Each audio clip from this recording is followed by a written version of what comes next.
روئے زمین پر سب سے پہلی عبادت گاہ خانہ کعبہ کی تعمیر ہے جو حضرت آدم علیہ السلام نے فرشتوں کے ساتھ مل کر کی۔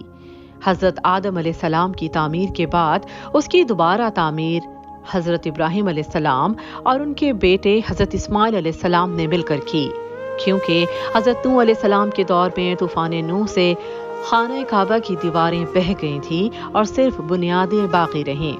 خانہ کعبہ کی تعمیر کا ذکر قرآن پاک کی سورہ بقرہ میں موجود ہے کہ کیسے حضرت ابراہیم علیہ السلام نے اپنے بیٹے کے ساتھ اس کی تعمیر کی اور کیا کیا دعائیں کی۔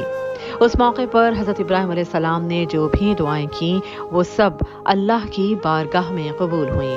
خانہ کعبہ کی تعمیر کے حوالے سے مختلف روایات درج ہیں۔ کچھ موقع پر یہ بھی کہا جاتا ہے کہ خانہ کعبہ کی تعمیرات اب تک 11 مرتبہ ہوئیں، جن میں نئے سرے سے 3 بار ہو چکی ہیں۔ سب سے پہلے بیت المعمور کے بالکل نیچے فرشتوں نے تعمیر کیا، پھر حضرت آدم علیہ السلام نے تعمیر فرمائی، پھر حضرت شیث علیہ السلام، اس کے بعد حضرت ابراہیم علیہ السلام اور آپ کے صاحبزادے حضرت اسماعیل ذبیح اللہ علیہ السلام نے کی، پھر قوم عمالقہ نے تعمیر کی، اس کے بعد قبیلہ جریم نے تعمیر کی سعادت حاصل کی، پھر قریش کے مورث اعلیٰ قصی بن کلاب نے، اس کے بعد کی تعمیر قریش نے کی، جس میں کعبے کا کعبہ جناب محمد رسول اللہ صلی اللہ علیہ وآلہ وسلم کی ذات بے مثل اور بے مثال بھی بن نفسہ نفیس شریک رہی۔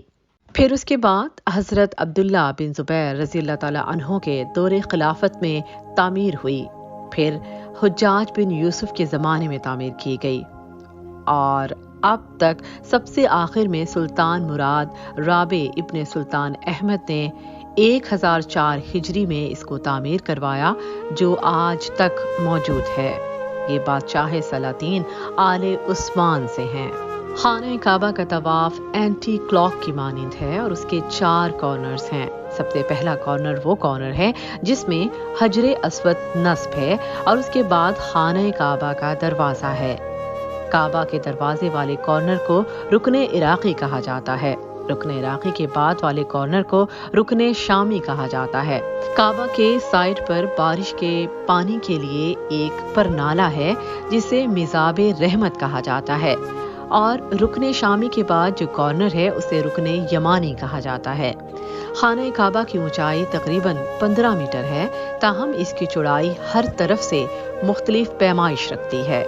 خانہ کعبہ کا غلاف ہر سال ذی الحج کے مہینے میں تبدیل کیا جاتا ہے۔ غلاف کعبہ کو قصوہ بھی کہا جاتا ہے۔ غلاف کعبہ کا آغاز کب ہوا اس بارے میں مختلف کتابوں میں الگ الگ معلومات موجود ہیں، لیکن بہت سی کتب میں درج ہے کہ تاریخ میں پہلی بار غلاف کعبہ یمن کے بادشاہ طب الحمیری نے بنوایا۔ اس نے مکہ سے واپسی پر ایک موٹے کپڑے کا استعمال کروا کر غلاف کعبہ تیار کروایا، اور اسلامی کتب میں اس موٹے کپڑے کو کشف کہا جاتا ہے۔ پچھلے کئی ادوار میں مصر کی جانب سے غلاف کعبہ کو تحفتاً بھجوایا جاتا تھا۔ اس دور میں جمال عبد الناصر حاکم تھے، لیکن 1962 میں شاہ سعود نے شاہ فیصل کو غلاف کعبہ کی تیاری کے لیے کارخانہ لگانے کا حکم دیا۔ تب سے لے کر آج تک غلاف کعبہ کی تیاری مقامی طور پر کی جاتی ہے۔ شاہ عبدالعزیز کے دور میں اس غلاف کی تیاری کے لیے الگ سے ایک محکمہ قائم کیا گیا اور اس کام کے لیے ایک کارخانہ بھی لگایا گیا۔ غلاف کعبہ کے معیار کو یقینی بنانے کے لیے شاہ عبدالعزیز کمپلیکس میں تجربہ کار ٹیم کا انتخاب کیا گیا۔ اس ٹیم میں تقریباً 200 سے زائد ماہرین شامل تھے، جن میں تجربہ کار افراد جو سائنسی اور علمی طور پر قابلیت رکھتے تھے، ان کو مسجد نبوی اور خانہ کعبہ کے امور کی ملازمت دی گئی۔ خانہ کعبہ کی غلاف کی تیاری کے لیے جو پانی استعمال کیا جاتا ہے اس کو پہلے پاک کیا جاتا ہے۔ غلاف کعبہ کی تیاری میں استعمال کیے جانے والے ریشم کو اسی پانی سے پاک کیا جاتا ہے۔ اس غلاف کو بنانے کے لیے ریشم، چاندی اور سنہری تاروں کا استعمال کیا جاتا ہے۔ غلاف کی تیاری میں استعمال کی جانے والی ریشم، چاندی اور سنہری تاروں کو مختلف ممالک سے حاصل کیا جاتا ہے، جس میں اٹلی اور جرمنی سر فہرست ہیں۔ ریشم کو کالے اور ہرے رنگ میں رنگا جاتا ہے اور خاص کیمیکلز کا استعمال بھی کیا جاتا ہے۔ غلاف کی تیاری کے لیے ایک ایک دھاگے کو کئی ٹیسٹ اور مراحل سے گزارا جاتا ہے، جس میں دھاگے کی مضبوطی، اس کی ساخت، موٹا یا باریک ہونے کا تعین، میچنگ، رنگ نہ اترنے اور دھات کی تاروں کے ساتھ استعمال تک شامل ہیں۔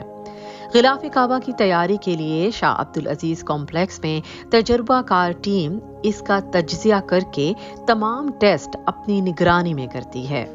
حج کے موقع پر غلاف کعبہ کو تقریباً 3 میٹر تک اوپر اٹھا دیا جاتا ہے اور اس کے نیچے یعنی خانہ کعبہ کی اطراف کو سفید کاٹن کے کپڑے سے ڈھانپا جاتا ہے تاکہ غلاف کعبہ پھٹنے سے محفوظ رہے۔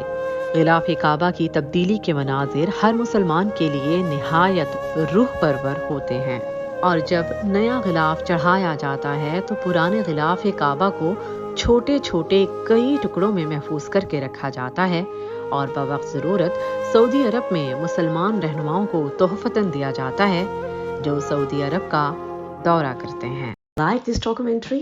Keep subscribing. In future you will get these kind of very interesting videos. Thanks for watching.